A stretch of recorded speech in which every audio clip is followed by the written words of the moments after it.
So it's 1 o'clock. Still quite a few people joining, so maybe we'll just give like another few seconds before I start.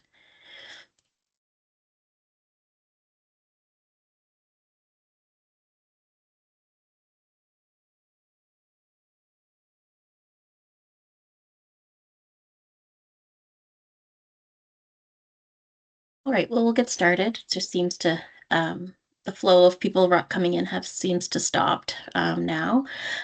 So my name is Sarah Furtenberg, and I'm a registered nurse, IBCLC.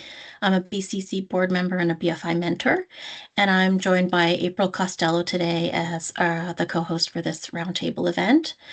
We're really excited today to provide a national stage for 3 infant feeding support programs from across Canada.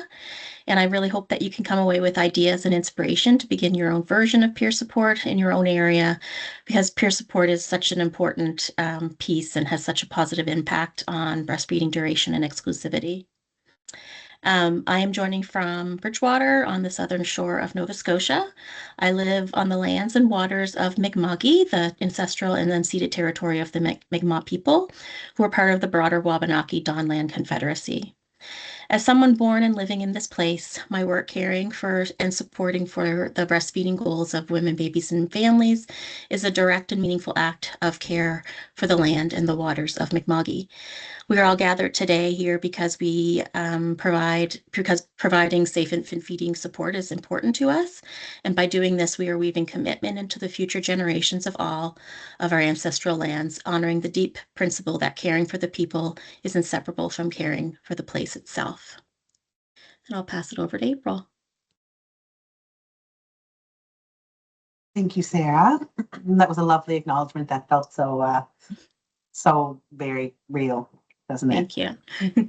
So I have the privilege today to share with our agenda with you first, and also to share about the speakers that we have joining us today. We're fortunate today to have a jam-packed agenda. We're going to have Nikki Bell from Leche League Canada sharing a presentation with us and guiding us through her wisdom and her experiences. Jennifer Quinn with Breastfeeding Buddies, as well as Robin Brown with Milk Mentors.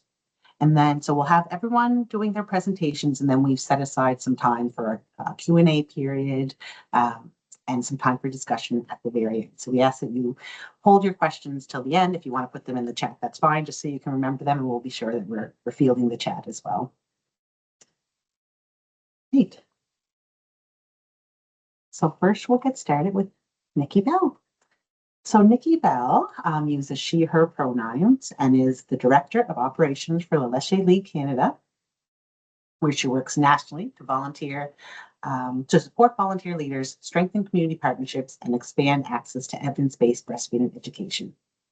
With over 15 years of experience in digital strategy and nonprofit leadership, she spends her days building systems, supporting volunteers, and making sure families across Canada can find reliable, compassionate information when they need it most. She lives and works in Ajax, Ontario, on the traditional territory of the Mississaugas Scugog Island First Nation. Nikki is also a mother, which means she understands both the beauty and the chaos of the early years. When she's not working, you will likely find her hiking local Durham forest trails, reading late into the night, baking something one of her kids sent her from TikTok, knitting with soft and colorful yarn, or pretending she knows what is for dinner while joking around with her kids. She believes strong communities are built on connection, credible information, and a healthy sense of humor. Thank you so much, Nikki. Thank you. I appreciate that. So hi, everyone. I'm really glad to be here. I always like to give a little disclaimer that LeLeche League Canada has no brick and mortar official office. The office is in my house, and in my house also lives my family, who tend to make noise and forget what it's like to live in society sometimes. So if you hear odd noises, I will apologize in advance. That is just how we live. Today, I'm going to talk a bit about what it means to support families as a LeLeche League Canada leader. Not just really the structure, but also how our volunteers come to us and how they're supported. Because at the end of the day, the work that we do, I think all of us do, is about that early morning text or email or phone call. It's about the parent who walks into a room and feeling unsure and then leaves feeling steadier and supported. So that's the work that we do. For those of you that don't know me, I am Nikki Bell. I'm the Director of Operations for LHC Canada. I've been a leader for 21 years, which means I've had the privilege of sitting in a lot of living rooms and a lot of Zoom rooms. So, and as mentioned previously, I'm a reader, hiker, knitter, baker. I also am an old school hip hop head. So if you ever need a book recommendation, sourdough troubleshooting, or just the right hip hop song to start your day, reach out to me. But honestly, I'm here because this work actually changed my life, and I've seen it change the lives of thousands of families across Canada. This is actually a picture of my mom breastfeeding me. She was involved in the LH League, not Canada, LH League. She was initially told to drink 8 ounces of cow's milk every time she breastfed by her doctor. And then little old me started projectile vomiting. And so she ended up getting in touch with LH League, and they invited her to someone's house, had her sit down, had a nice cup of coffee or tea or something like that, and was told she didn't need to drink milk to make milk. And that was a game changer for her. So I have been involved in many meetings, either consciously or unconsciously. And also quickly, just to be transparent, I am an employee of LHC Canada. LHC Canada upholds the International Code of Marketing of Breast Milk Substitutes, also known as the WHO Code. I do not receive funding, honoraria, or sponsorships from manufacturers or distributors of products covered by the code. And this presentation contains no commercial endorsements. So, who are we? LH League Canada is a national registered charity and part of LH League International. We've been around for this is our 65th year. So, I mean, to me, that's generational. It's amazing, something to be really proud of. I know we have a lot of leaders in attendance today. So, all of our volunteer leaders have breastfed, chest fed, human milk fed their own children for at least a year. They are accredited through a mentoring and training program, which we'll talk about briefly. And they're also equipped with current lactation specific information. But more than that, our volunteer leaders firmly believe that every family, every mom, every parent, and healthcare provider deserves support.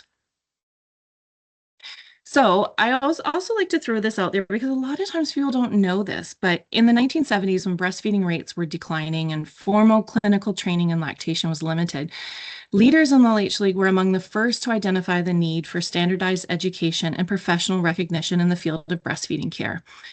So leaders in the international, in the LH League International played a key role in bringing together healthcare professionals and breastfeeding advocates to create a formal accreditation. That work then led to the creation of the International Board of Lactation Consultants Examiners in 1985. So they created an internationally recognized certification that ensured consistent standards, evidence-based practice, and accountability in lactation support. And so it's pretty amazing that the IBCLC credential, which is often considered the gold standard in lactation care worldwide, is rooted closely to the early advocacy and leadership with the LH League International.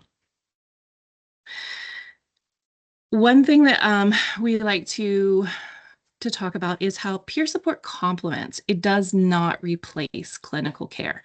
We're here to work together with clinicians to make sure that our families have support. We know that research shows peer support increases breastfeeding initiation and duration. It builds confidence. It reduces early weaning, and it often reduces unscheduled visits for common feeding concerns. And here's the part that I actually really love is when healthcare providers and peer leaders or volunteers work together, the outcomes improve dramatically. Families do best when their support includes both clinical expertise and community support.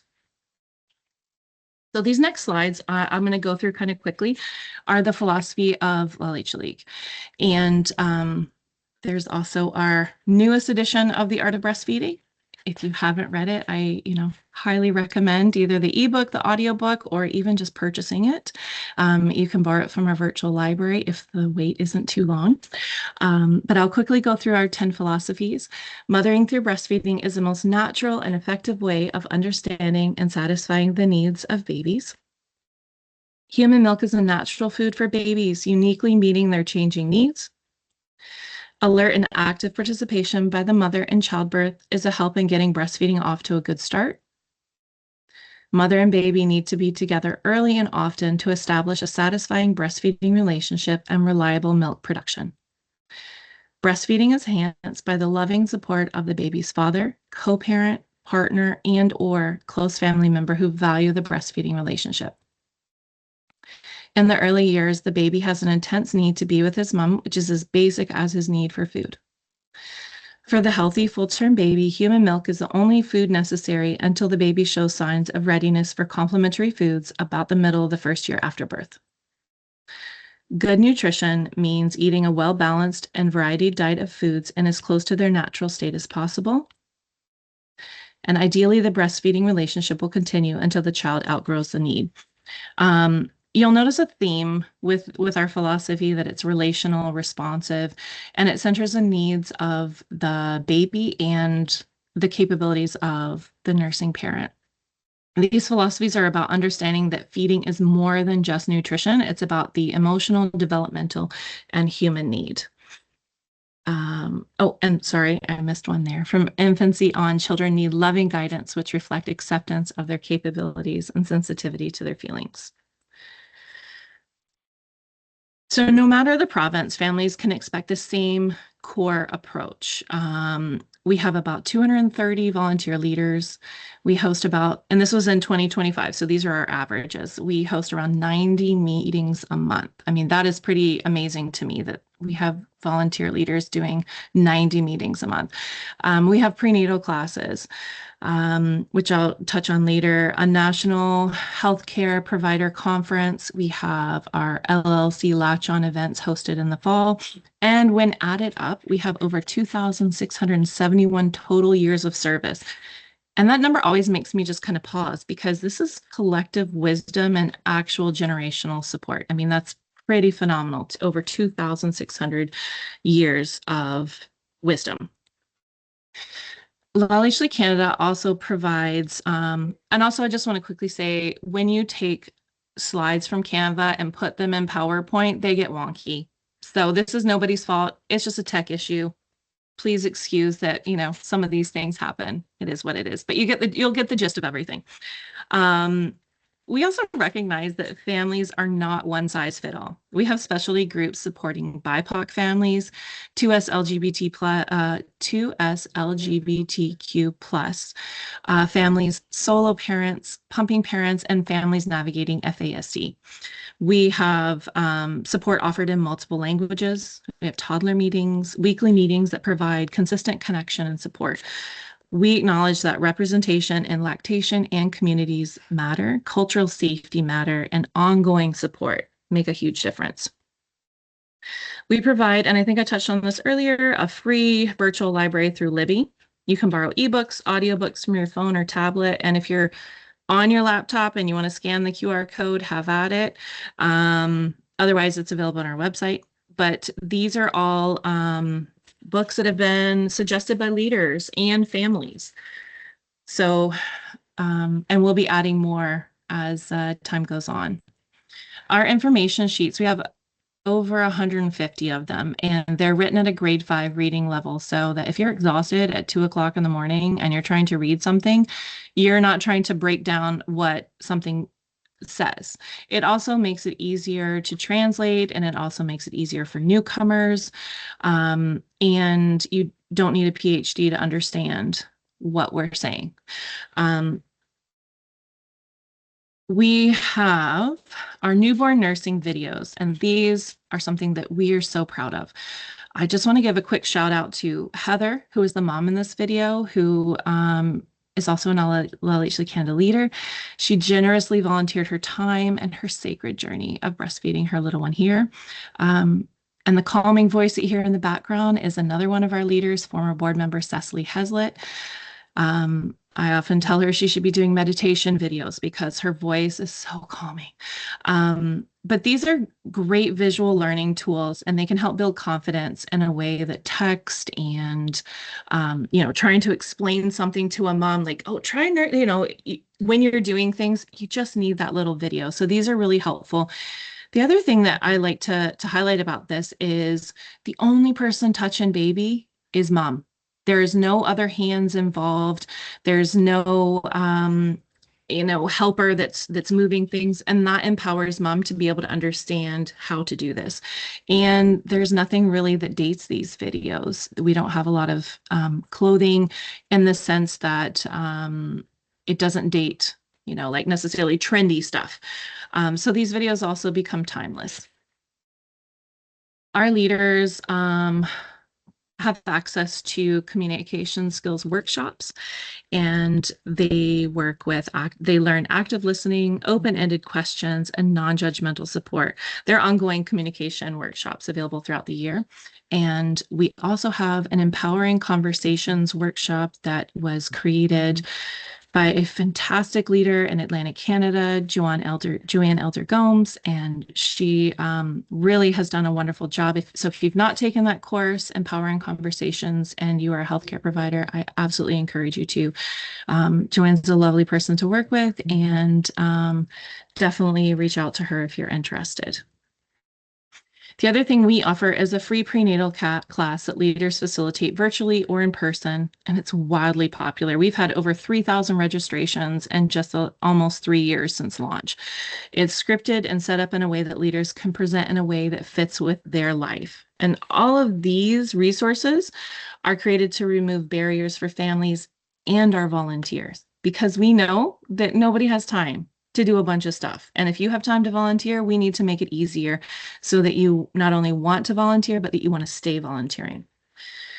I've talked a bit about the services the organization on a whole provides, and so I'll talk quickly about what a leader does. So a leader holds meetings, and the term meetings is kind of a little off-putting sometimes because we often envision this corporate setting that you need to go to and all of this. Drop-in groups, meetups, clubs, there's all kinds of different language that can be used, but it's basically just an atmosphere that you can go to that is just, relaxed. And it's a place, and I've heard it called before, like a parental shower, where you go and you're feeling frazzled and upset and you don't know what's going on, and then you go, and then it's like that deep restorative breath that you get. That's kind of what it's like after going to a meeting. So leaders they don't do all the things all the time. Some do, and some of them, hold other positions as well. But, leaders will continue to learn as well. And some of the most powerful things a leader has said or done is looked at a new mom and been like, I seen you. I see you. You're not alone. Like, what you're feeling is valid. And so just seeing them and validating them has been huge. Why people decide to be leaders. It's a meaningful way to volunteer at an organization that reflects parental values. All of the LH League and LH International Canada, all of the events that we host and facilitate, there will always be babies, toddlers, teenagers. It's truly a family environment. You don't have to choose family or volunteering. It's both. Like, they go hand in hand with our organization. And we always say family first, as long as the LH League isn't last, even though we know sometimes that happens, but we definitely respect that family comes first. Some of the benefits of being a leader is, that you can see here. The role also grows with you. There are different times in your life, different seasons where you have the time and capacity to give 10 hours a week. Then there's times where your kids grow and maybe you only have like an hour here and there. We have a ton of opportunities for various seasons of your life. And we have committees, we have departments that do a lot of behind the scenes work that aren't necessarily on the ground working one-on-one with parents, but just as important and just as beneficial. We have leaders that are that will be on the writing team. We have a phenomenal writing team that do all of the writing of the information sheets and all of that. So there's so many different ways that you can volunteer within the organization as well. So we do have prerequisites, and these include 1 year of personal breastfeeding or human milk feeding experience, mothering or parenting experience, attend a minimum of 4 meetings, and a desire to support families. These prerequisites aren't necessarily about training to become an IBCLC or clinician. This is different. This is peer support, right? And that shows up very differently than the clinicians in our life. Our application journey is in order to identify the need that you have in your community, we have a lot of gaps throughout Canada. We recognize this, like from LHC Canada, I think just in general, but with LHC Canada, there are quite a few gaps in communities without knowledge league groups. And so one of the first things to do is you can reach out to a leader who's hosting a virtual meeting and start going to virtual meetings, connecting with them. From there, there's a leader recommend. You do need a leader recommendation. There is an application fee of $50, which is valid for 2 years. And as everything with LHC Canada, if the fee is a barrier, it can absolutely be waived. And this is a really great thing I'd like to highlight. There are 2 paths to leadership. There are 2 ways that you can become a leader within LHC Canada. And it definitely fits into the way that we've tried to eliminate barriers. So we have our, we like to think of as our traditional path to leadership, which is kind of a one-on-one. Or one-on-one and one. It's kind of, we look at it like a triangle. You have your leader accreditation support team, and then you have your supporting leader and our applicant. So it's almost like a triangle. And that is a lot of written work or phone calls or in-person meetings that go back and forth. And it's work at your own pace, and you have up to 2 years to complete the process. The other path is a 10-week course that provides interactive group learning and shared discussion in a weekly format. And it is 10 weeks, 2 hours every week.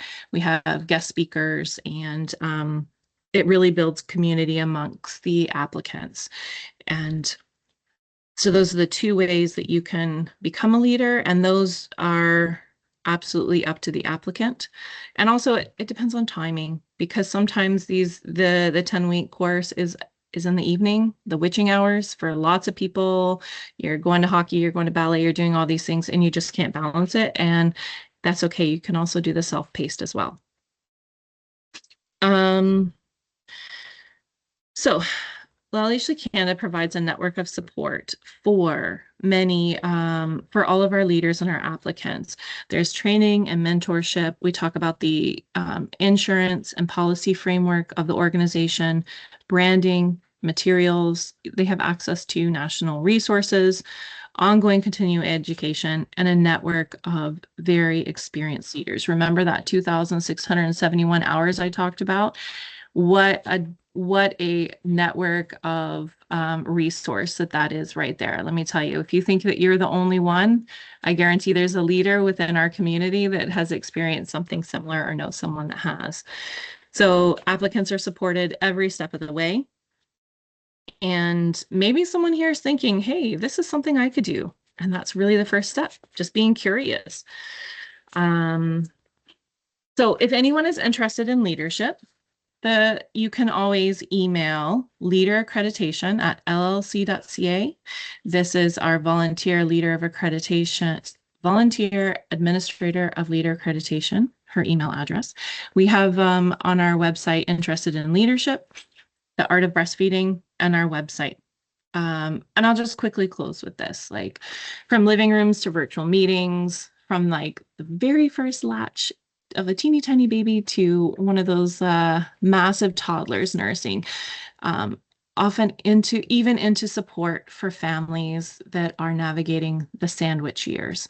This is the work of volunteer leaders, and we know that support changes trajectories, connection changes outcomes, but communities actually change families.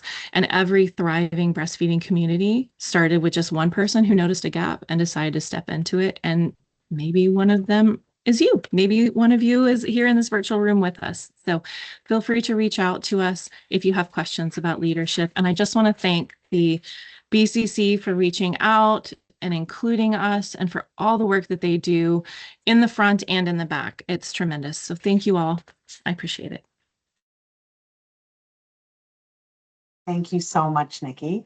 I really like through your presentation, I'm just realizing so much and appreciating so much, the evolution of that role of the of the Leche League leader and the support that's put behind it by the organization. It's really incredible. So thank you so much for sharing that. Thank you. Right. So next we're going to hear from Jennifer Quinton with Breastfeeding Buddies. And I'm just going to advance the slide just a moment. Here we go. So next, like I said, Jennifer Quinn will share with us. So Jennifer also uses the pronouns she, her, and she's a mother of 3 children. She's joined Breastfeeding Buddies as a peer volunteer in 2013. And at that point, the fire was lit. Jen then joined the staff team at Community Health Caring as a client navigator and advocate. She would tell you herself that she is not sure if she loves the benefits of human milk for the milk itself or for the power it fosters in the birth parent. Jen is usually hibernating during this time of year, but embraces nature and outdoors nonetheless and is looking forward to longer, warmer days. And I can share that sentiment for sure. Thank you, Jennifer. Welcome. Thank you for that. We join you, myself and anybody on our team today, join you from the traditional territories of the Haudenosaunee, Anishinaabe, and Chinootan people. And this territory that we're living in was meant to be governed by the dish and one spoon wampum, with the dish representing the resources and the spoon representing the tool for each person to get what they need with that tool from the resources of the earth. And I'm so happy to be talking to a bunch of breastfeeding people, because when I realized this is like breastfeeding. If we allow our babies to take all the milk they want, they will take it without hoarding it and without greed, and it will be provided to them in the same light. And so really, when I think about that, there was my aha moment, my most recent one. So we were invited here today by the Breastfeeding Committee of Canada, and we give big thanks for that, to talk about practical guidance and our learnings in creating and developing a sustainable and effective breastfeeding peer support program. The founder of Breastfeeding Buddies is Michelle Buckner, who comes from a long line of La Leche League leaders and was probably still is a leader herself, truly. And so this program was founded to be at a CHC that really works with those priority populations. And so we know that the social determinants of health are also the social determinants of breastfeeding. And so to be at a CHC is one of the big factors in our success and growth. And by listening to the previous presenters' information, I think that Michelle, I think we all read from the same book, because we have a lot of even common phrases in this presentation. And it speaks to peer support, really, because we're both doing a presentation on almost the same thing, and they're going to be very different. And that is there's our sweet spot. Okay, so as I get in, I'm going to give you a little bit of the nuts and bolts of what we're doing. And I want to give you a few references for your framework. And then if you're going to take this information to a leadership team or the people with the money, etc., maybe keep these things in mind. So the peer skill set and training are ideally suited to supporting families following relatively normal pregnancies and births. Most families. The role of the peer is to use relational and lived experience to normalize that becoming a parent and then learning to nurse your baby is intense. The peer model focuses on problem solving, affirmation, and fostering a parent's personal self-efficacy to become an expert on their own baby.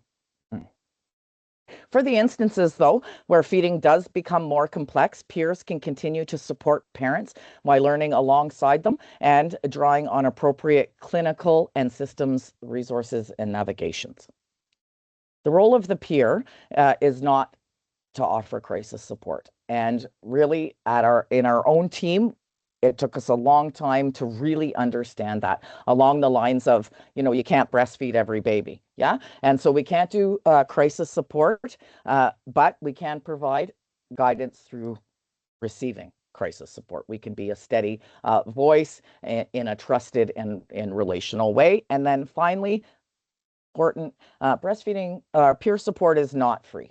Even when it is volunteer driven and delivered, sustainable peer support programming requires infrastructure, coordination, training, supervision, evaluation, and funding.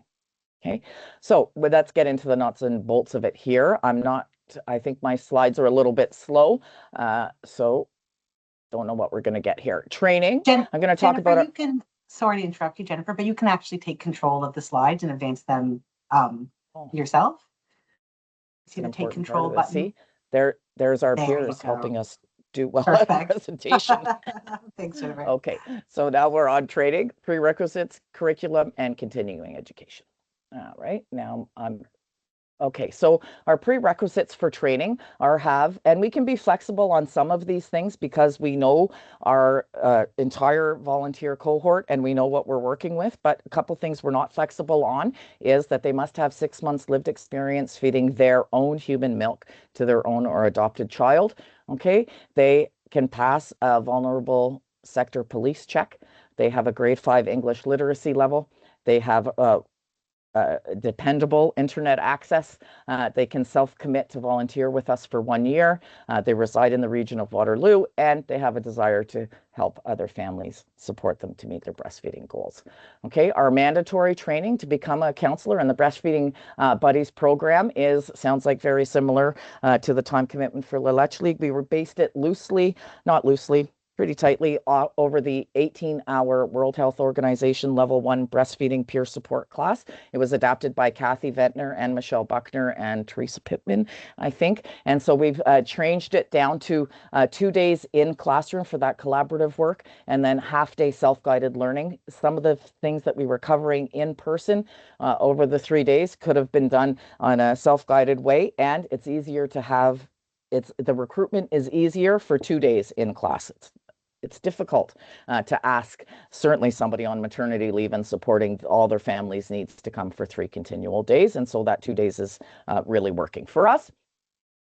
And then we have a continuing education piece. We do volunteer staff meetings every month. We are required, by the way, from our funder to do them 10 times a year, but we would anyway. Two-thirds of them will be that, actually, I've just forgotten something back. 2 days in class training.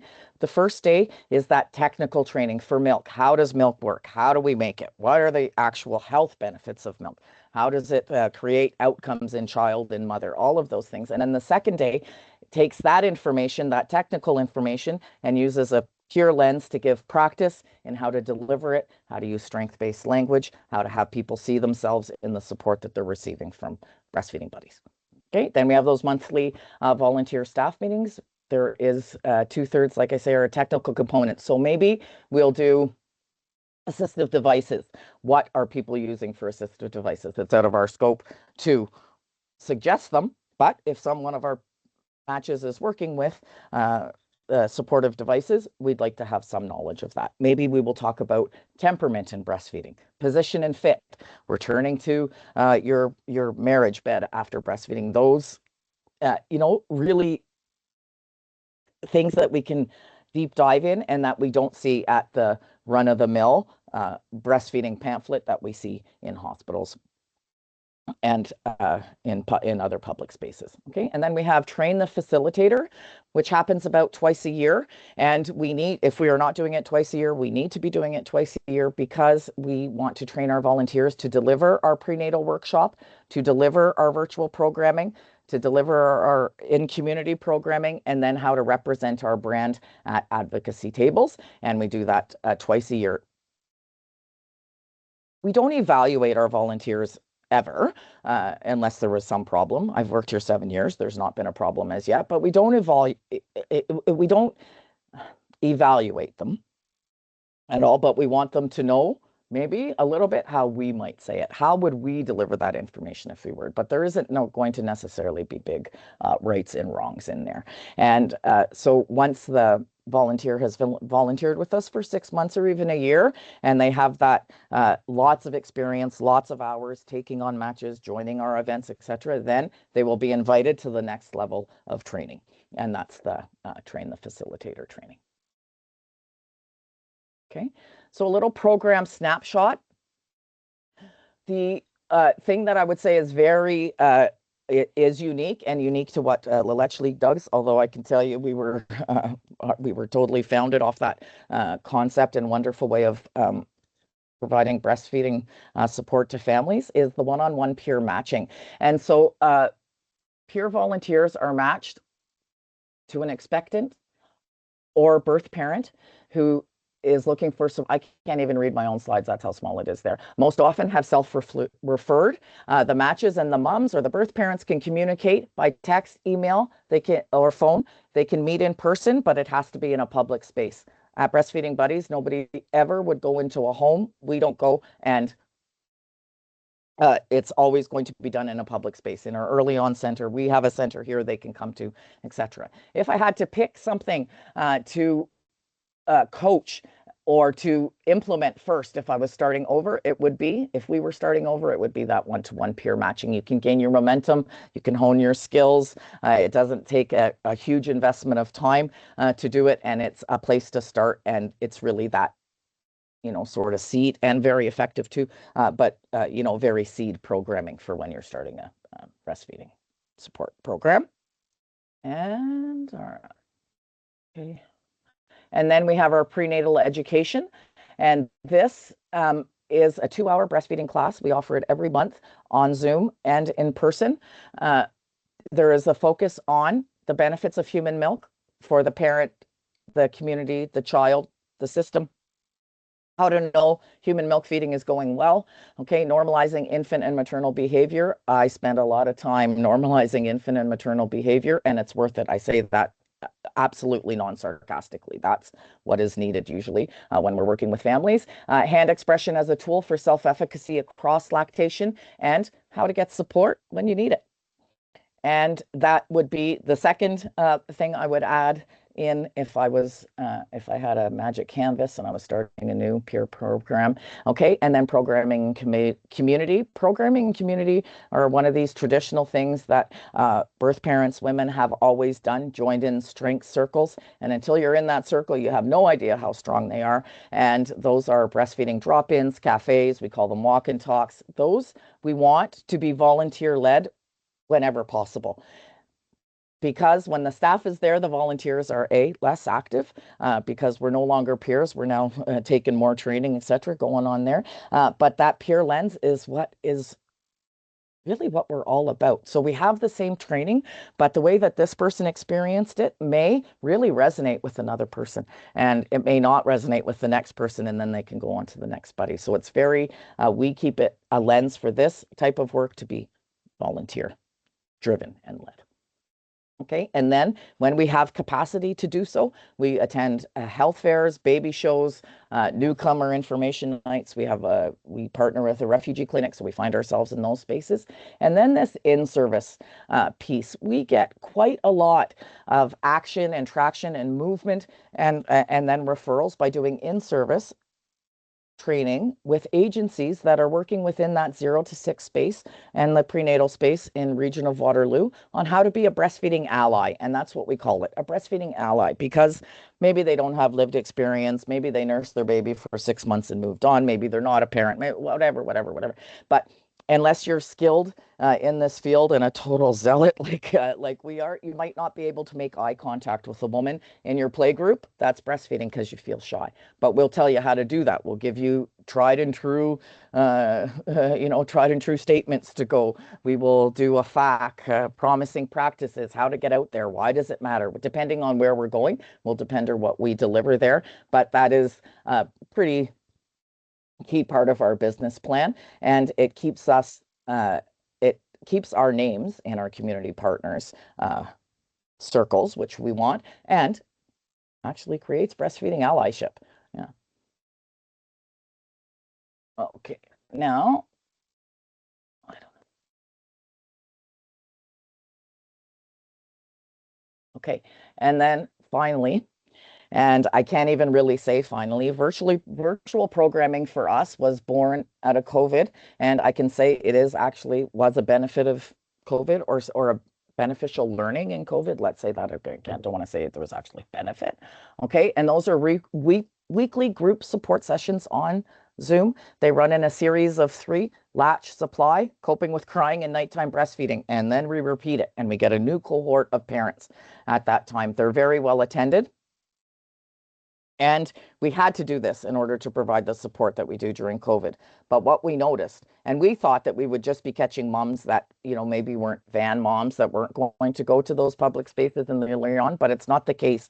The moms that we're seeing in these sessions are from a diversity of populations and happy to be getting peer support in a group setting right in the first couple of weeks after birth. And then we have on one of our grants, we had a budget line for extended breastfeeding and the continuation of breastfeeding. And one of the ways that we work in that is we talk about for the older baby returning to work, and then we do a session on weaning. And spoiler, we talk about how weaning happens, and we also mention you don't have to wean just because you're going back to work. It's in there, right? We don't use those exact words, how weaning happens. But we talk about how it can affect the mother, whose decision is it, those type of things, really focusing, always tying back whenever we can to the person's own right to make that decision for their own family. Okay, so program reach in 2025.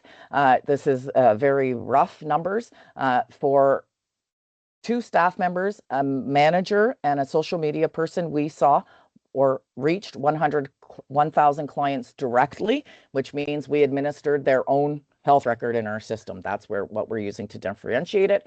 And then 400 clients reached through our critical community partnerships. And those are generally in class formats. We're doing CPNP, for example, first-time parents with a health and well-being agency. And so we're asking that if we are going to a class that we're seeing 8 families there. And if we're not seeing 8 families, it's cheaper for me to phone them individually and talk to them that way. Okay. But that's for us. And that's been an evolution, and it was much different for a long time and still really effective. Okay. These are our critical partnerships. I would say we have about 4 really critical. One is the early on centers of Waterloo Region. If you live in Ontario, you know what those early on centers are. I trust that they are across Canada as well, but it's a play space, promising practices space for parents who are parenting children 0 to 6. The breastfeeding buddies are there, Kids Ability is there, the hearing people, like, again, that promising practices, and everything that we offer, always free, and everything that the early on, and everything that any of our community partners offer is also free. Okay. Regional Waterloo Public Health, big shout out to Public Health. They gave us a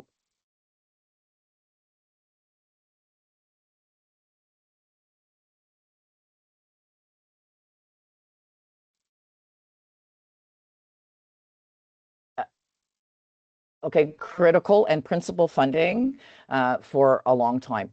And that allowed us to do our programming, make our mistakes, see what works, what doesn't work, where should we go, where's our business pain, where's the business pain with support, does that change, all of those things. They literally paid our way to do that. And so thank you to Regional Waterloo Public Health. And at one time, we were the only ones with that type of funding. So we were pretty happy about that too. And then Camino Health and Wellbeing. Board agency and regional and all of the human milk feeding or breastfeeding support. The we do everything around infant feeding for them. Okay, and certainly human milk feeding, and then all the midwifery practices. All the midwifery practices in Region of Waterloo partner with us well, and a couple of them have even put a checkbox on their registration form that says, I'm interested in receiving Breastfeeding Buddies information, send me their information, and then we get them into our system. Okay. Now, before we get into the cost, I want to give you a scenario. And we could talk about outcome scenarios and all of those things, right? But let me give you a scenario where peer support could really work. So it's Friday night. Birth parent is 2 weeks postpartum from a cesarean birth. Nothing really has gone wrong, but they're feeling a little bit underwhelmed by this experience. Maybe they're not sure how it's going. They've talked to their buddy on text a few times. Nothing really technical. Oh, yeah, hope you get a decent cup of coffee, you know, those type of things. They're building their relationship. And the buddy texts, the match texts the buddy saying, oh, my goodness, you were right. Looks like everything's locked and loaded here because my baby cluster fed from 5 p.m. yesterday until 12 p.m. yesterday. And now today, again, they've done it 5 p.m. to 12. And I made myself comfortable, got my ice water. Everything you told me would happen did happen, except the baby now has green poop. It's 11 o'clock on Friday night, and I'm really worried about this. And the buddy checks. Did your baby make 6 wet diapers a day today? Yep. Stool 2 or 3 times today? Yeah. Did they, all these times when they're cluster feeding, are they waking up a little bit and engaging with you at least occasionally? Yes. Are they going to sleep? Yeah. So they did the checklist to see nothing else is wrong. Is there any blood in the stool? No. Okay. So in this case, mama, your abundance is here. Your mature milk is there. I can just, and we tell the buddies to say, I can just remember my trainer saying that's your abundant milk is here, and it's turned green. Within a few poops, it's going to go back to yellow, and now even you can expect some seeds. Maybe they're going to say something like that. Then so they say, okay, good night, thank you. Then Sunday, the breastfeeding buddy sends a text, hey, how did it go? Did everything, what's going on? And the mom says, oh, you're right. There was a couple more green poops, no blood ever, and now it's back to yellow. We're fine. Can't even remember why I texted you on Friday. Okay, good. So there's an example. What would that parent have had the choice to do if they didn't have a breastfeeding buddy at 11 o'clock? So would they maybe have stopped breastfeeding? Like maybe, especially if there was formula that somebody sent them sitting in their cupboard, right? Because they're scared. And maybe they Googled it and they're reading now that their baby's allergic to their human milk. Not the case. Maybe they go to emergency because now by 3 in the morning, like, oh, now it's really worried. Now I haven't slept and I'm really nervous. And maybe they know, okay, actually, I'm not going to emergency. I know I don't need to go to emergency, but I'm going to go to urgent care tomorrow. The urgent care doctor says, actually, I'm not really sure. Let's go to let's send you to the hospital. We're going to do some tests, make sure it's not entered. Let's do all this testing. Stop breastfeeding until we figure this out. So that isn't the correct answer. And all the people that gave answers in that scenario that I just gave would have been giving to the best of their knowledge and actually to the truth of their scope, right? That is that doctor's scope to find out exactly what's going wrong. Okay. So we don't offer medical support. We will never fill a gap in systems. We still need to advocate for enough funding for healthcare, women and maternal, but this type of support, this peer support stands in its own right as a valuable thing. Okay, so now we're thinking about how much that other scenario cost.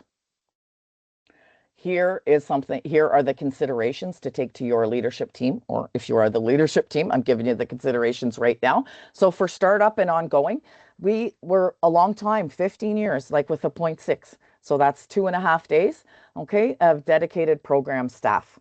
And we say dedicated, important, that they have their lens just on here. And they also have, and we do not waver from that 6 months lived experience. And our HR teams and our inclusivity team really doesn't like it. And like we'll die on that cross, okay? And then you may need some occasional staff infrastructure. Michelle Buckner told me, make sure you deliver the information about infrastructure. And so one of the reasons why Breastfeeding Buddies was successful is we were able to plug into a community health center, which already shared those values, but we were able to take their policies. We took their volunteer onboarding process, right? We use their health benefits. We use their computer systems. It's sustainable from like we do have bricks and mortar here, and we have bricks and mortar now that people visit, but at one time it was just a room. But we had it. We had a place to keep the babies, to keep the breasts, to keep all of those things. And that kept it sustainable and not easy to do, but made it possible to do it, having that infrastructure to check in. When we've worked with agencies over the years, we had some Best Start funding to talk about peer support years ago. And really, it was that infrastructure piece that we can see was where the rubber did not hit the road, was that infrastructure piece. Okay. And then your consumables, program materials, babies, breasts, meeting expenses, because we do really want to mother the mother. We want to zhuzh it up as much as possible for the parents that are coming in to give breastfeeding support off their backs, which we could have a whole meeting based on that. And here now, social media and promotion. I don't think 5 years ago this would have been on my radar, and it is now, because I'll tell you, about 80% of our check boxes, where did you hear from us, is social media. And our social media is pretty good, really. We have it set up so that it is certainly promising practices. It can be fact checked. I have a list of fact checking if anybody ever asks us. We use that social media as a tool. That is one of the support tools that we give our volunteers, our peer mentors, in order to support their family. So they search on our Facebook page, green poop, for instance, right? Say they search that, right? Thank you. Say they search green poop, they will get what I just talked about of green poop, I think. But it could be the breast milk rainbow, anything like that, just to say that it's there. And then, of course, set aside a few dollars for your Breastfeeding Committee for Canada membership. And I had that there before the QR code at the front. And so the actual training cost, though, what are the hard dollars, okay, is in a cohort of 10, which is a good number for us, that works really well, is $500 per person. Okay, we train 4 times a year, 10 people. So venue, trainer, food, child minding, a must. Absolutely. Babes in arms, and people who breastfeed their babies want to keep their babe on their lap. And sometimes it's nice for somebody else to hold their baby for 10 minutes while they're learning about birth trauma. And so child minding, absolute must. Food, nice food, good food, and 2 cultural specifically preferences. Culturally specific preferences when they're learning something and talking about something so tender. Yeah, we provide food. We hope to provide food anyway that they can recognize. Okay, police record check reimbursement, and we do a nice fancy diploma also. So doesn't cost a big ton of money really to start out, but does take planning. I want to just that you need sustainability planning, because we've worked with, and I don't want to mention any names because we are all zealots. We all want to support families, but we mentored a sister program for about a year, thinking that their funding would come. And at the end of the day, their board of directors didn't approve their funding. Okay, so kind of takes away from credibility and a little bit of a, I mean, it's never a waste of time, but you know what I mean. Didn't meet our own business goals. Okay, so here's my parting words. No, they're not. My second parting words. Recruitment and engagement and funding are ongoing requirements. Okay, recruitment and engagement and funding are ongoing requirements for sustainability and program success, period. Okay, we don't look for funding anymore because we are core funded, but having the staff who's doing the work looking for funding has them not doing the key work, not developing the credibility of the support. Okay, many of our volunteers are still nursing and on mat leave and used our program in some way, but will move on when they return to work. They'll go volunteer in the kindergarten class or wherever they are. Others will never stop volunteering because they remember, and maybe they are stay-at-home parents still. Like, I'm a lifer. I would have never stopped if I didn't get this job, but still I would have never stopped. Okay, the staff's the engagement and recruitment and before now funding was 50% of myself and my full-time work partners' workload and physical time is recruitment and engagement. So that's where the work is, and that's, in my view, where the cost is. Okay.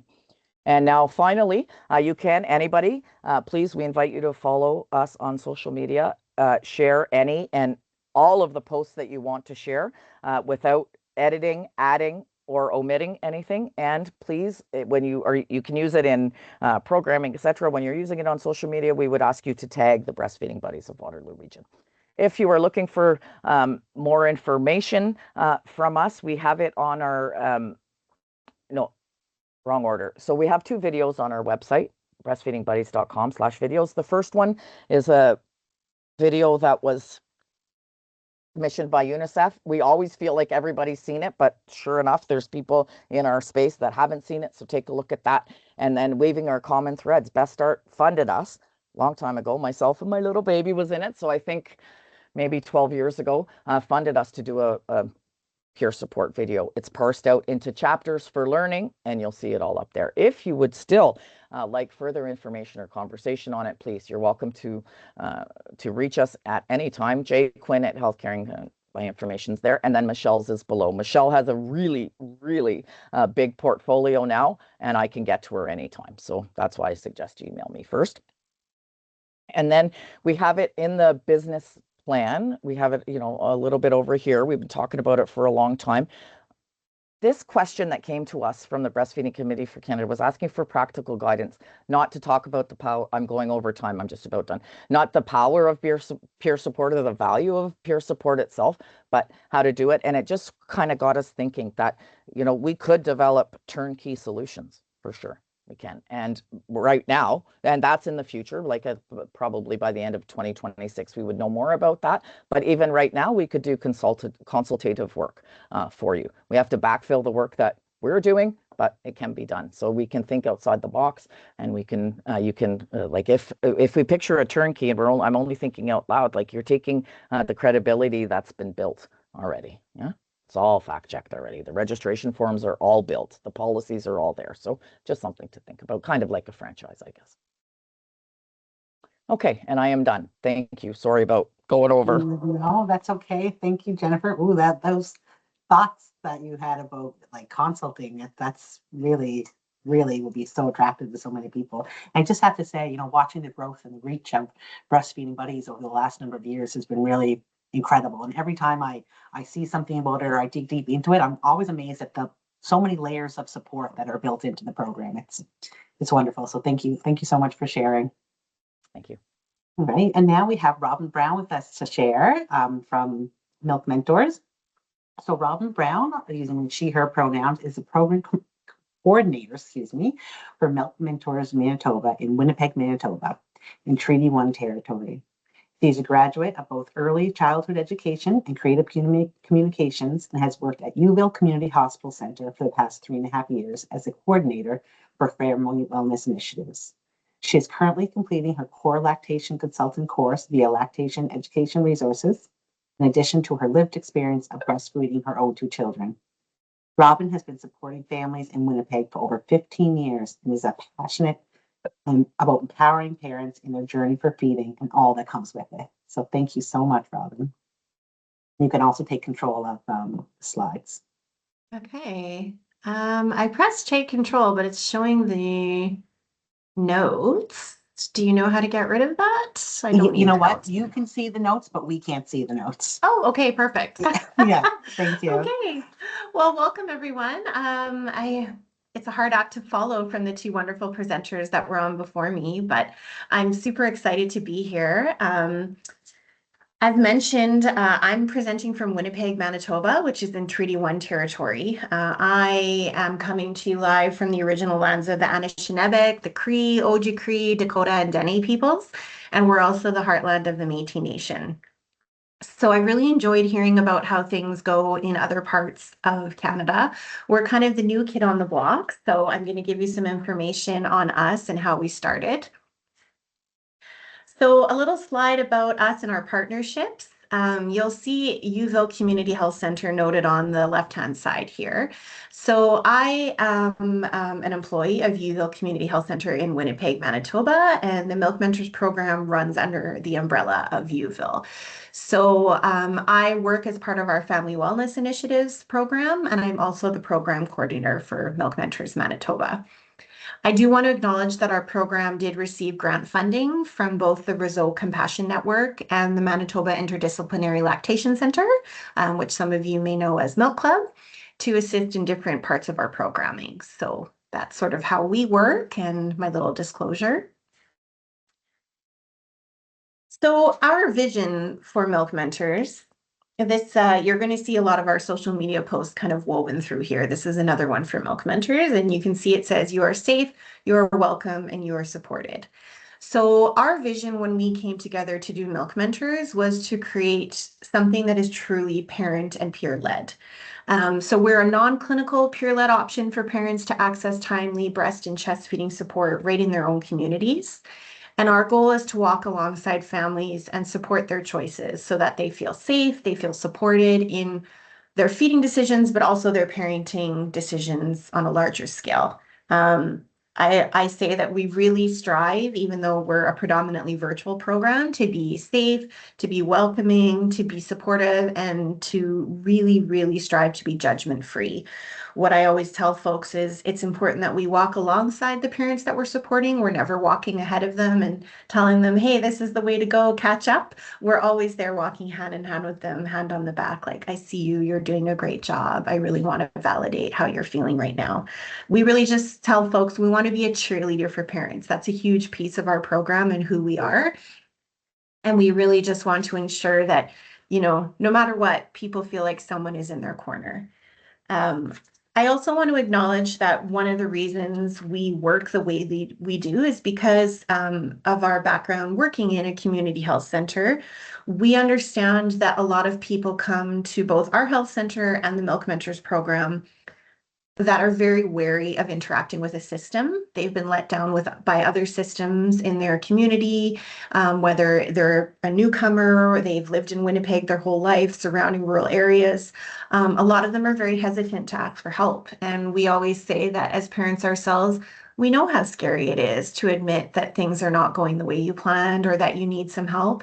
And we always tell our mentors, we don't take that lightly. We really want to support folks when they're feeling vulnerable, and we want to have a trauma-informed care approach that makes them feel comfortable and makes them feel that there's no such thing as a silly question. You are here to be supported, and we're here to learn alongside you. And one of the things we often say is, if we don't know the answer, we're going to find it out, and we're going to work and educate ourselves with you. So who we are. We launched in January 2023, and I want to give a big shout out to Michelle Bruckner and the folks at Breastfeeding Buddies, because they were very, very helpful in sort of, giving us many meetings when we were trying to figure out what our program was going to look like, and they shared a lot of what worked and didn't work in their years in the Kitchener-Waterloo region. So that was very, very helpful for us in terms of getting a base model of what we wanted our peer support program in Manitoba to look like. So similar to them, we are a community of parents with a minimum of 6 months lived experience in feeding our babies.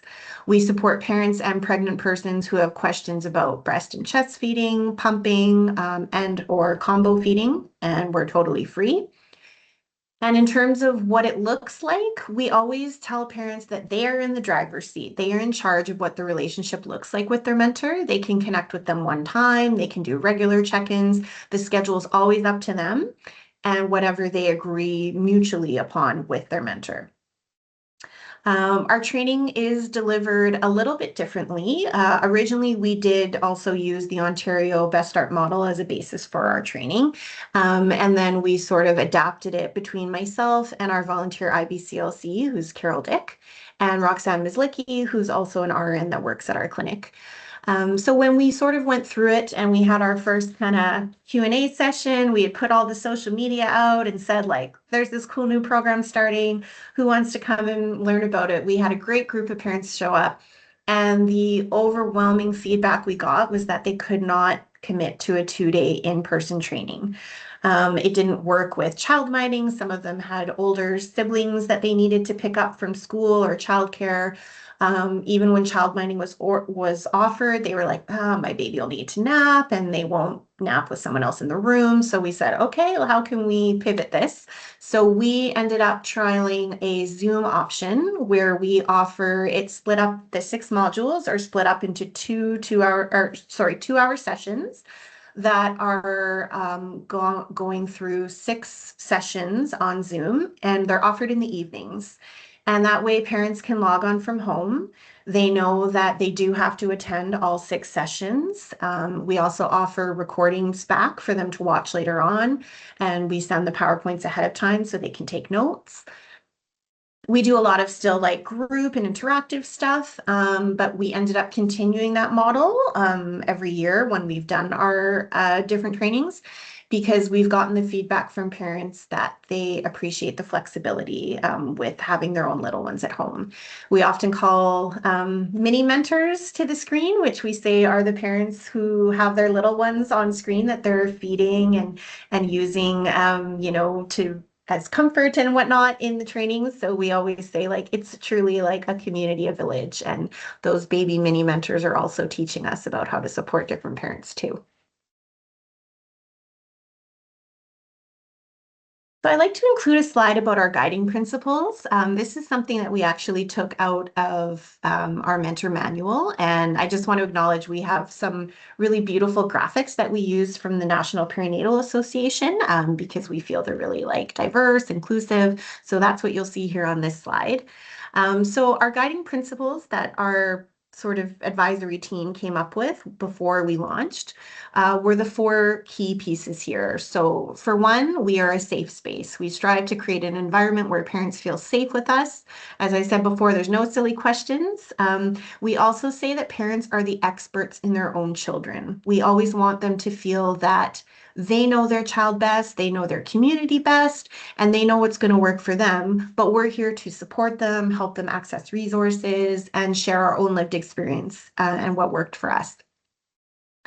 We are also inclusive. We support breastfeeding, chest feeding, milk pumping, and combo feeding for all parents and caregivers.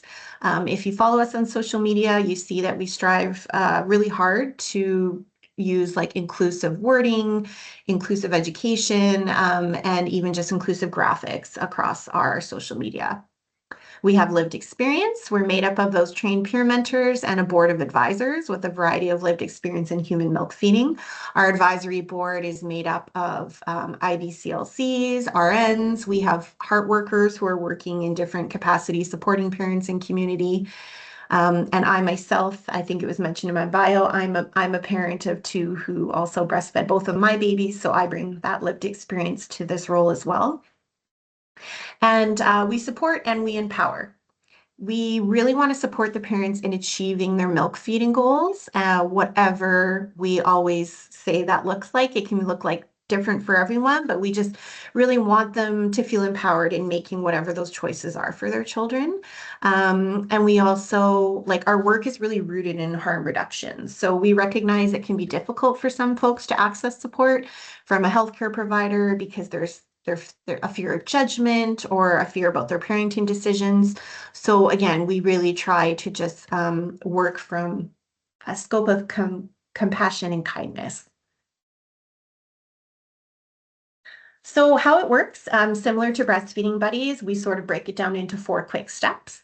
The overwhelming majority of our parents also self-refer to our program, so they connect with me when either they're expecting or they're going through, some sort of breast or chest feeding issue.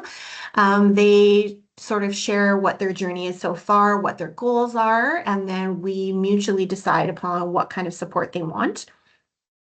I then go in and I do a virtual introduction where I let them know like, hey, Carol's a parent of 2. She has experience in combo feeding and then successfully latching her baby.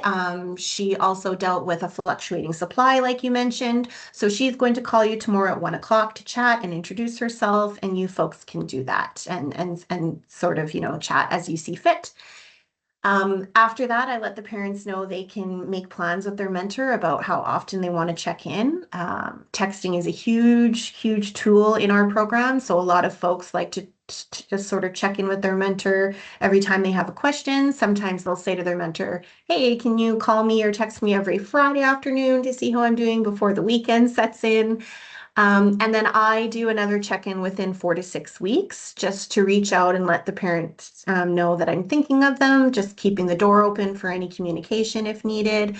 That also gives them the opportunity, if they're not particularly jiving with the mentor we've selected, they're welcome to, ask for support from someone else. But so far, we've had most folks really enjoy working with their mentor. We've had nothing but positive feedback. So it's been really supportive. In terms of accessibility, right now we're proud to say that our turnaround goal is we reply to most requests within 24 to 48 hours. We know that might change as we grow, but we launched in 2023. We've now just finished up our third round of training. So we now have 64 trained mentors all across Manitoba. And I make a point of saying that our access points, even though we're a virtual program, support can be connected using cell service, Wi-Fi, or a landline. When we first started the program, we were like, okay, let's start small. We'll support folks in Winnipeg and see how that goes.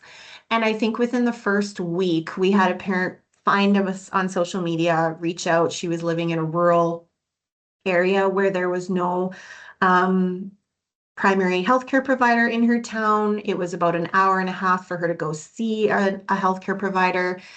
She didn't really have any family in the area, and she was having some issues that needed attention. So we said, okay, would you have, a cell phone to text her? No, I don't. Do you have a landline? Yes, I do. So we were able to connect her with a mentor who was able to support her that way. And it was then that we realized, okay, we can make this bigger and better, and we can support folks all across Manitoba, which is pretty special. We also offer support in person and at group events, where we will sort of get invited into community organizations where parents are already going and already feeling comfortable. This is another really sort of sacred relationship that we don't take lightly with the communities we work with, because again, we say to them, we're not coming in here to tell you how to feed your baby. You know your community best, you know your community needs best. What questions do you have that we can support you with? And here's the lived experience we have. Similar to what was said about breastfeeding buddies, we kind of have a running joke that no matter what you're going through as a parent, we have another parent mentor who has experienced it. And therefore there's that camaraderie, right? There's that sense of connection and feeling that, yes, I can do this. Someone else did it. Someone else has been in the trenches and they know exactly how I'm feeling. We also have support for our mentors. We have a resource manual and an appendix that we put through each course with lots of materials that we're constantly updating. We do have some of the breastfeeding buddy stuff in there that they mentioned, and we have really great feedback. We also use a lot of the Leche League stuff, when we're connecting with parents. And so thank you both from your organizations for always having such wonderful social media and items we can share. We also have community resources for Manitoba, which are always evolving, and we'll admit that's something that we're always advocating for as a health entity to try and get more education and knowledge behind. With myself being the program coordinator, I always let the mentors know they have access to me, and I'm lucky to have access to a larger umbrella of resources that I can tap into through Uville Community Health. We have system navigators on staff, we have mental health counselors, we have nurse practitioners. So sometimes if a family needs an outside resource, I can help weave that into their care plan. Again, with the onus that the mentors know that's out of their scope, but that's what I'm here for. I'm their cheerleader. I'm here to help them feel supported as well.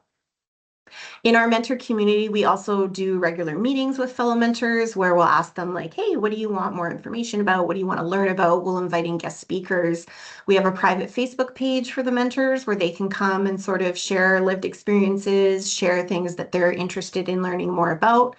And to keep it lively, because again, it's volunteers, they're giving so much of their time. We try to be really flexible with the volunteer commitment. I do like regular prize giveaways and things to keep people interested and make sure that they're like, feeling happy and appreciated. And just, I could sing the praise of our mentors all day long. They're just wonderful, incredible people who are doing this out of the goodness of their heart. In terms of other aspects, things that we're involved in and working on, this is like a really small slide to show you some of the many things that we've already tried to do. We do have tip sheets for milk mentors, which we regularly share with different resources and healthcare providers in Manitoba. Some of our tip sheets are on things like pumping information, hand expression, colostrum collection. We have another one we made up with mentors called feeding friendly places. So folks that are maybe a little nervous about breast or chest feeding in public or pumping in public, our mentors assembled like a map and a list of all the places they feel are welcoming to feeding and what that can look like. That often sort of spills into our advocacy work. We do write letters or help folks get directed to the Human Rights Commission about talking about, your human rights as a breastfeeding parent and what that looks like. We're also fortunate to have a mentor who has an HR background and has often supported us with her work hat on in terms of needing some information on where we can send folks to when they need that support. We also have prenatal classes that we run through Uville Community Health Center that are supported by Roxanne, who I mentioned, but we also have milk mentors that go out to the class and offer their support as a parent and talk about our program and what it looks like. We have colostrum kits. We were one of the first free gigs in town, which we were really proud of. We use the collection kits that are put together by Nada Hopkins Group in Saskatchewan, More Milk Sooner. So we ordered those and put them together with our collection kit tip sheet on what that looks like, some helpful YouTube videos, and just information on the importance of colostrum collection.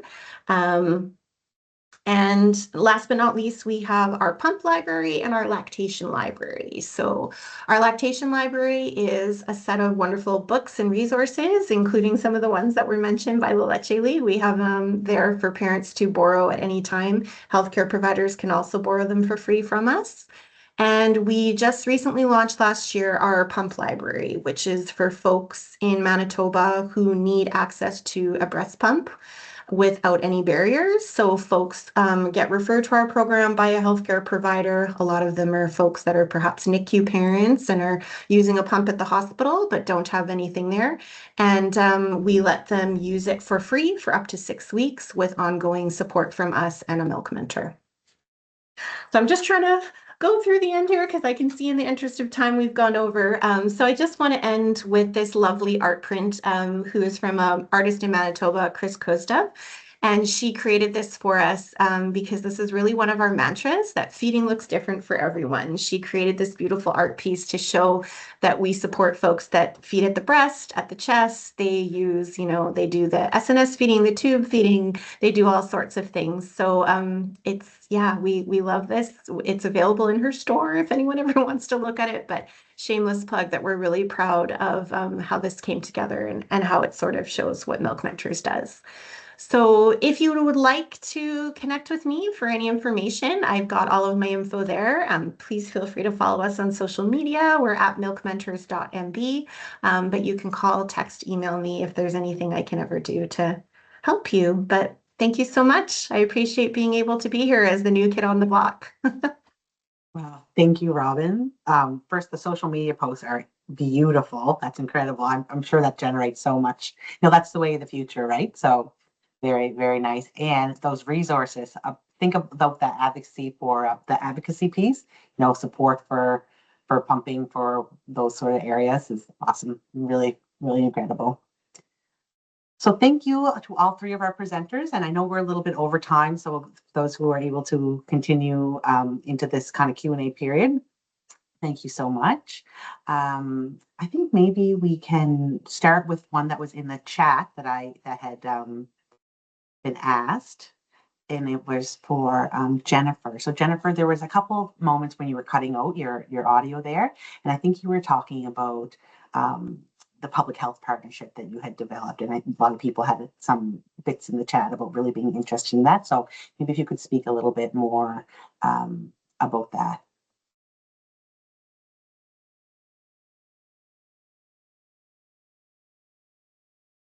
Oh, you're muted there, Jennifer, sorry. I was saying such profound stuff too, and it was muted. Anyhow, when we pitched it 20 years ago to the, or 23 years ago, sorry, to the community health center, it was adapted a little bit early without funding. And then they had to go get funding. And so they approached Regional Waterloo Public Health and they started funding us then. And it happens to still be continual today. But one thing of note is that we didn't always know that. We didn't always know that we would be on their funding complement for the next year. We figured we always would, but as things prioritized and changed in the community, we weren't sure about that. And anyhow, in any event, though, it's been almost static. It hasn't increased a whole lot, but it is that principal funding that really made it possible. And now, because of the growth and development, we have it so that Regional Waterloo, we say that funds our prenatal workshop, and Regional Waterloo, I don't know if they're here, sees that as something that we really add value to their work with, because nurses can tell who they don't have to do as much triage if they took our Me Breastfeed workshop. And that message goes back to public health continually. So they're happy to fund our prenatal workshop. And they also vet the information, which we feel a bit funny. We don't need our information vetted. But if I can say at the hospital, in a medical establishment, in a, where there's critical situations with babies and moms, when I can say, we're funded and vetted by Regional Waterloo Public Health, it can open that door a little bit. Like, that credibility piece is amazing. And then finally, about that, Regional Waterloo Public Health has changed their offering to infant feeding, not breastfeeding. And so we are happy to keep we will always be like breastfeeding centric. We've talked many times about changing our names over the years, sorry. Like, it's not very likely to happen, but we kind of keep it so that we are distinctly breastfeeding and milk feeding, at least lactation, and Regional Waterloo Public Health is more in that feeding. So they can help you with all the feeding, and anything but human milk feeding would be out of our scope, and they fund us that way to keep that like that. All right, thank you. And thank you, Robin, for joining us to see in the chat. She has another meeting to hop to, but she's put her contact information there for everybody who had some questions for her. Thank you so much. And another question we had in the chat from Jill Morris. So thank you to all the speakers for insights today. So what model or program aspects would the speakers recommend for reaching equity deserving groups?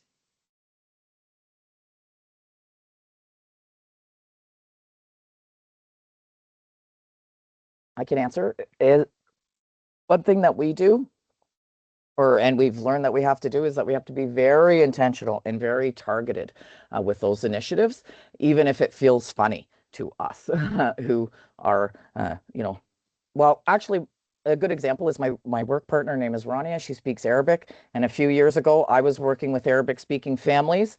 And I mean, we were doing okay, but I wasn't speaking Arabic, I'll tell you that. And so when we brought Brania as the peer worker, she does the same, well, she was a peer worker then. She's moved on a bit now. Anyway, and it was in Arabic, and our Arabic numbers just came right up. Okay, so specific, intentional, and hiring staff that speak in the language.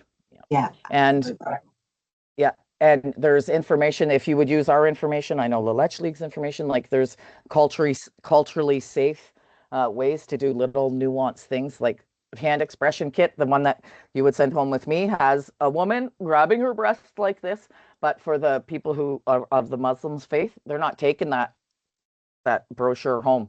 The women themselves are not even looking at that brochure, never mind taking it home for their kids and husband to see. So we have it as a hand in a cartoon. It's not really cartoon, but so that it shows it. So we had to think, like, how do we get around the box? Like, what do we do here? And we were mindful and intentional, and we asked the people, the stakeholders in those communities, to talk to us about the risks. Yeah, hearing it from the source, absolutely. I just wanted to add something before I log off. Similar to what Jennifer said, like what we have found has helped us in Manitoba is developing those partnerships at the in-person groups that we've been fortunate to do. So in the beginning of our program, that looked a lot of like boots on the ground door knocking for me, where I would go out into communities just as myself first, just to sort of talk about our program. I would meet with I wouldn't meet with the parents directly at first. I would meet with sort of the other people working at those groups and running those groups. And I would just say, like, do you think that this is a fit? Do you think that there would be parents in your community that would benefit from this? Overwhelming majority of the time, they would invite us back. And then I would start bringing a mentor or two with me where they could share their experience. And then people could sort of see the face, like the true faces behind our program. And then it became like this really beautiful, special, mutually respectful relationship where we would be welcomed back into these communities. And I think like really just putting that caveat on saying like, yes, we are here to support you. We're here to like cheer you on. We're not here to come in and tell you what to do, right? And for us, we got really good feedback because the parents were already going out places where they felt comfortable coming. So it wasn't like we were starting from scratch. We were working with community members where they already felt comfortable. Sometimes there's interpreters available at this event. Sometimes there's, spaces where they already feel comfortable, like bringing in their kids. And we also just found like we had to use the 3 F's. We would say, is it free? Is it fun? And is there food? So sometimes we would just bring a whole bunch of like, I'd order a whole bunch of pizza. And I think the first time only like 2 families showed up, but I was like, cool, there's more parents in the building here for other programming that we can share and get the word out. So we really just sort of went by that principle and just said like, let's just make it fun. Let's make it supportive. Like, let's really just bring it back to community. And yeah, that's sort of how we started those relationships, if that helps answer it. Absolutely. It's fantastic. Thank you. And I remember from Nikki, from your presentation, you have your specialty groups within the Leslie League that are really focused on sort of those equity deserving populations as well. Yeah, absolutely. We like to look at as equity is not really an add-on, but just who we are. And we try to build it with trying to help eliminate some of the barriers that are structural. Like we can't control whether or not people have access to transportation, but we can provide hybrid options. We can provide flexible scheduling, and we try to embed support where families already are. We have leaders who are meeting as I think it was Jennifer mentioned the Early On Center in Ontario. We also have people that are, we have leaders who are meeting in mosques and supporting Arabic communities. We have another phenomenal leader I'm a fan of because she and I do the prenatal class together, and she provides support to Ukrainian families in lactation as a La Leche Canada leader. So really it's often about just um, acknowledging that there is equity deserving families and trying to invest in the communities. And not going in and telling them what they need, but often it's about here's some resources for you that we can support you with. For instance, we had a group in Rankin Inlet, Nunavut, for a while, and it wasn't that we went in there and said, "Hey, here we are, we're La Leche Canada, take our stuff, Yeah. and we're going to come tell you how to breastfeed." Instead, it was here are some resources to support the elders and the community members already doing the work. Here's Yeah. some resources to help. And it wasn't about going in and doing it. It was supporting those that are already in that. And so that's another way of doing it too. Oh, that's great. Yeah. That's really insightful. Thank you. Anybody else have some questions? We have some lovely comments in the group just to share. Discussion has been fantastic as a nursing student. Phenomenal opportunity to bring together people living and working in this space. Couldn't agree more.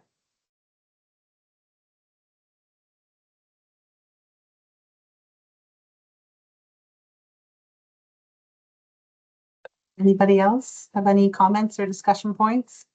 I did want to highlight, I'm sure all of you've seen the evaluation QR code there for this roundtable that we held today. So insight and suggestions and feedback is always welcome as we're kind of deciding on what will be valuable to you as consumers of this. So please, we welcome that feedback. Jennifer has some resources available as well in other languages, so excellent. Well, that's for Ramadan, which is next week. Oh, Ramadan, thank you. Or Hillary? the week after, 23rd, I think.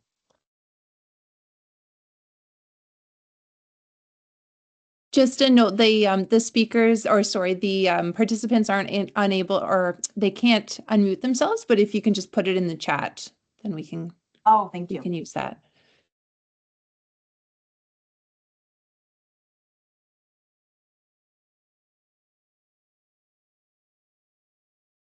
Well, I only have one breastfeeding joke, and it's a total letdown.